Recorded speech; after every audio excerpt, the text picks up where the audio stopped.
Welcome to my YouTube channel.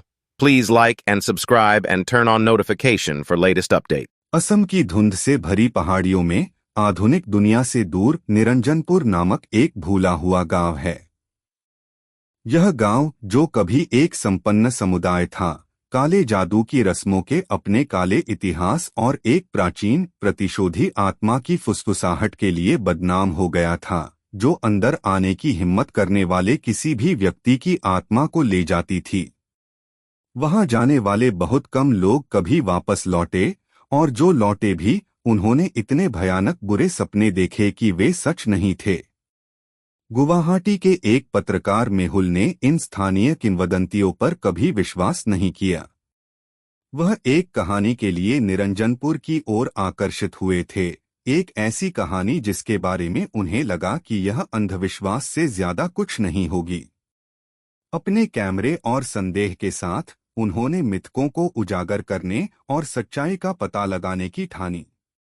लेकिन मेहुल को यह एहसास नहीं था कि कुछ कहानियां अनकही ही रह जाती हैं। जब वह गांव के किनारे पहुंचा, तो हवा घनी और सन्नाटा परेशान करने वाला था। जीवन के कोई संकेत नहीं थे, बस हवा में पत्तों की हल्की सरसराहट और भय की भारी भावना थी। कहा जाता है कि गांव के लोग कभी आत्माओं को बुलाने, दिमाग को नियंत्रित करने और अपने दुश्मनों को श्राप देने के लिए काले जादू के एक प्राचीन रूप टोनाटोटका का अभ्यास करते थे। और अब पूरा गांव किसी तरह के जादू के प्रभाव में लग रहा था, परित्यक्त लेकिन खाली नहीं। जब मेहुल गांव की खोज कर रहा था, तो उसे चौक के बीच में एक पुराना कुआं दिखाई दिया। गांव वालों का मानना था कि यह शापित है, आत्मा की दुनिया का एक द्वार। कई लोगों ने कहा कि जो लोग इसमें देखते हैं, उन्हें अपने सबसे बुरे डर वापस दिखाई देते हैं। इसकी ओर आकर्षित महसूस करते हुए मेहुल कुएं के पास गया और अंदर झांका।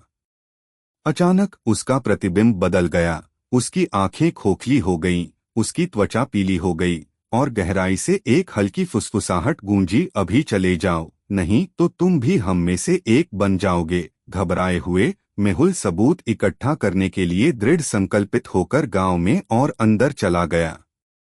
आखिरी खड़े घरों में से एक में उसे एक बूढ़ी औरत मिली, जिसका चेहरा एक काले शॉल के पीछे छिपा हुआ था। वह गांव की चुड़ैल थी, जो काली कलाओं के आखिरी बचे हुए चिकित्सकों में से एक थी। उसकी आवाज एक कर्कश फुसफुसाहट थी, और उसने उसे चेतावनी दी कि गांव दैनी के नियंत्रण में था, एक शक्तिशाली चुड़ैल आत्मा जो जिज्ञासु और लालची लोगों की आत्माओं को खाती थी।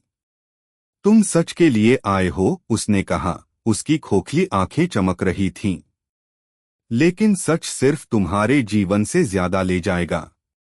यह तुम्हारी आत्मा ले जाएगा। मिथकों को गलत साबित करने के लिए दृढ़ संकल्पित मेहुल ने रात रुकने पर जोर दिया। जैसे जैसे अंधेरा छाता गया, हवा भारी होती गई और अजीब फुसफुसाहटें हवा में भर गईं। बूढ़ी औरत ने उसे चेतावनी दी कि हर रात आधी रात को गांव की आत्माएं दैनी को बुलाने के लिए एक अनुष्ठान करती हैं। जो लोग रुक गए, उन्हें फिर कभी नहीं देखा गया। उस रात जब घड़ी ने आधी रात बजाई, मेहुल ने देखा कि कुएं के बाहर की जमीन फट गई है। गहराई से छायादार आकृतियां उभरीं, उनकी आंखें चमक रही थीं, जैसे वे कुएं के चारों ओर घूम रही थीं, एक भूली हुई भाषा में मंत्रोच्चार कर रही थीं। उनमें से एक आकृति बाकी की तुलना में लंबी और काली थी, खुद दैनी। भयभीत मेहुल ने भागने की कोशिश की, लेकिन गांव जीवंत हो गया, उसे अपने चंगुल में फंसा लिया। वह जिस भी रास्ते से गया, वह उसे वापस केंद्र की ओर, शापित कुएं की ओर ले गया। आत्माओं ने उसका नाम फुसफुसाते हुए उसे कुएं के किनारे के करीब ले जाया। जैसे ही वह उम्मीद खोने वाला था, चुड़ैल आखिरी बार प्रकट हुई।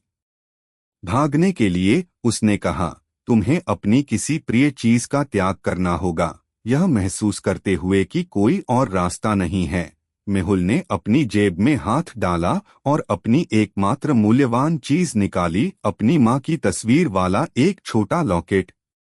उसने उसे कुएं में फेंक दिया और जमीन हिल गई। आत्माएं गायब हो गईं और गांव से बाहर निकलने का रास्ता आखिरकार दिखाई दिया। लेकिन जैसे ही मेहुल भागा, वह अभी भी फुसफुसाहट सुन सकता था, जो उसे याद दिला रही थी कि अभिशाप कभी पूरी तरह से टूटा नहीं था।